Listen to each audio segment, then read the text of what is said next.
Hey guys, Robert here with the Home and Gun Safe channel. A new age is upon us with the rise of electronic locks. Are you ready to make the switch? Let's find out.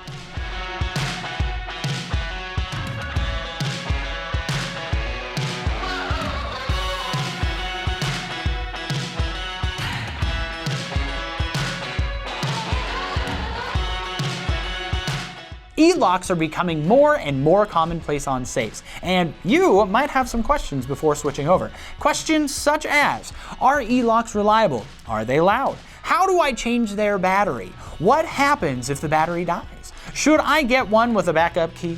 What about an EMP? Sound familiar? Let's dive in.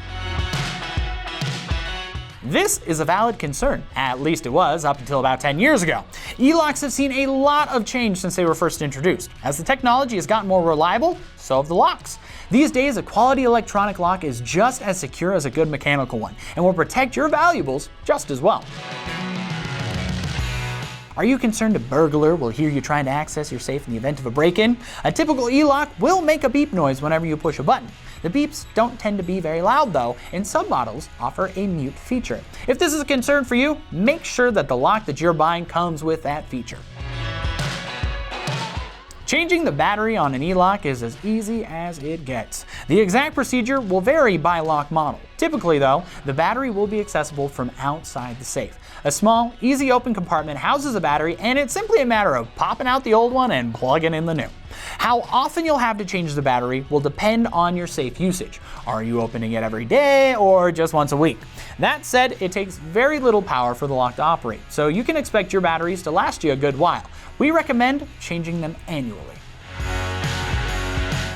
We hear this concern a lot. What happens if the battery dies? The answer, nothing serious. You won't be able to open your safe until the battery is replaced. However, the lock's internal memory stores a combination even if the battery dies. Just drop a new battery in and you'll be up and running again. Oh, and on a final note with the batteries, for the best performance, we recommend Duracell batteries. This is because they supply the full voltage required by the device. As a result, they open your lock more consistently, and no, we don't get any kickbacks for saying that. We just wish we did.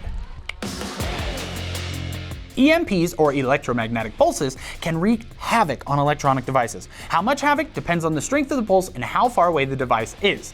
It can cause interference, take a device offline temporarily, or even permanently damage it. Most quality electronic locks have been tested to be EMP resistant. According to experts, the lock itself serves as a Faraday cage or a shield, protecting the electronics inside the lock from electronic pulses. If you want to see an example of how EMP testing on locks is done, check the link in the description. We have an example from Securam that will tell you more. This is probably the most common customer service issue we get. It happens a lot, especially when you first get your safe or when it's been a while since you've used it. Unfortunately, there's not really a way to recover the combination you chose for your E-lock, but the good news is that there's an easy solution. Reputable safe manufacturers typically have a master code for each of the locks on safes that they've sold. So you call in, go through the process of validating your identity, and you can get the master code to your individual lock. Typically, backup keys are only found on cheap locks that aren't UL listed. Locks with backup keys aren't more reliable or trustworthy. A quality E-lock doesn't need a backup key, as the lock itself is built to do its job effectively. We get this question frequently when people are looking to buy a safe. People want to know if an E-lock is worth the price of the upgrade. The truth is, mechanical locks and E-locks are both reliable. It's really a matter of preference. Yes, E-locks are faster and easier to use in the dark, and you can change your combo whenever you want. But if you're fond of the old-fashioned look and feel of a mechanical lock, you're not settling for less. As long as it's UL listed, your lock will do its job well. For a PDF summary about what we've talked about today, I've attached a link in the description below. And before you go, don't forget to like, comment, and subscribe. Stay safe out there, and catch you later.